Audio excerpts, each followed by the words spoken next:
and here we're talking about 7 tips and keys to maintain your dental implants and help them last for many years to come. And if you have some more questions on exactly what a dental implant is and how it works, please check out some of our other videos. But in this video specifically, we're talking about now you've had your implants, you have had the work done, you've had the surgery done, you've had the procedure done, whatever type of implants you have, you want to know how to make them last for the longest possible time. And so I'm going to go over 7 key tips that I've written down here. This comes from my years of experience with dental implants and seeing ones that worked well, ones that did not work very well, and everything in between. This includes people who've been referred to us because they had problems or failing implants. This includes our own patients who we've seen and been with for many years. So these 7 keys you can start implementing today to help make sure your implants last a long time. And for the most part, you can treat your dental implants as if they are natural teeth. And that's a big key because you should be able to eat and enjoy most of the foods that you normally would eat, but you also want to be responsible and take really, really good care of your implants like they're a high-performance vehicle. So let's start with these. The first one is maintaining good oral hygiene.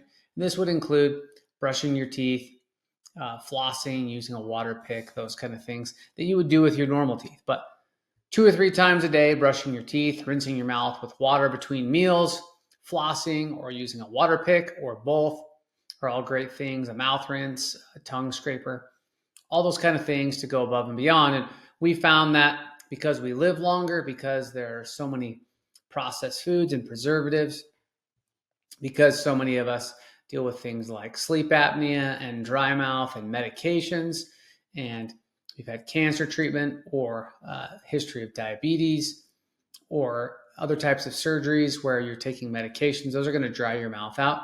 And so it's important to do these things above and beyond just brushing twice a day. There are also some great implant-specific picks and flosses you can get that can work out well. The second one is regular checkups at the dentist. And this is important because we can check out things like maybe something that needs to be tightened up a little bit, something that needs to be adjusted on your bite.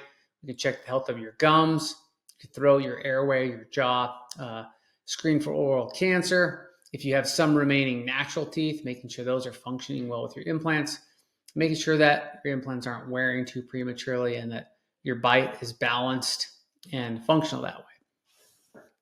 The third one is avoiding hard and sticky foods. So if you eat, a lot of chewy candy and hard candy, we don't recommend those for natural teeth or implants, right?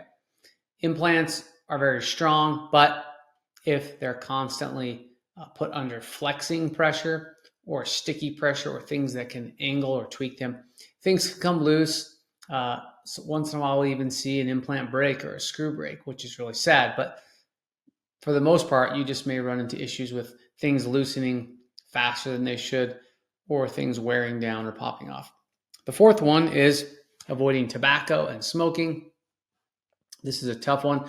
Personally, I've never had to quit smoking, but I've worked with many patients over the years who have, and I can only imagine how difficult it is. But if you're smoking more than a few cigarettes a day, that causes lack of oxygenation of your blood. And if you look in your mouth, it's mostly red. Tongue, cheeks, lips are red because there's lots and lots of blood circulation there.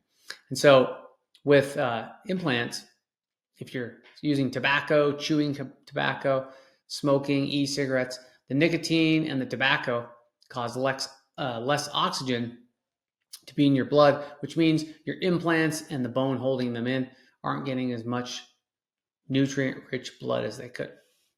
Fifth one is using a night guard. All right. There's a couple different types of these. Well, there's many different types, but there's night guards specifically for clenching and grinding. And then there's oral sleep appliances that help you breathe better. And both of them can help protect your implants.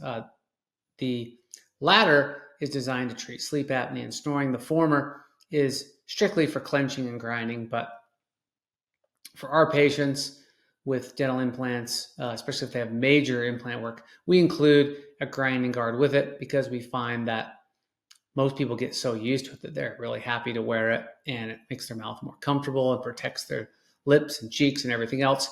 But also then if you clench or grind in your sleep, or if you play a lot of athletic sports and something slams together or jars together, it's going to chip or crack or break things. Implants are strong, but they're not very good at absorbing shock because they're screwed into place. Your sixth one is healthy lifestyle choices. So this includes limiting alcohol, preservatives, junk food, making sure you're active, you're exercising, you're drinking lots of water, all the things that a nutritionist would tell you to do. If you're taking a lot of medications, you can look at ways to maybe reduce some of those medications by some healthier lifestyle options. But you'll find your implants will stay cleaner, they'll have less plaque, you'll have better breath, you'll have less work done. We have patients that have not taken very good care of themselves overall, and they've had to have implants redone and surgery and procedures and redone. And even if things are warranted, it's not very pleasant to have to go through all that again if it could have been avoided. And most of the time when we see this happen, it's people who aren't in the healthiest condition they possibly could be. And this doesn't mean we're saying that you can't take any medication or your health has to be perfect. We're just saying making sure that things you're doing are actively improving your health, not letting it slide or stay stagnant.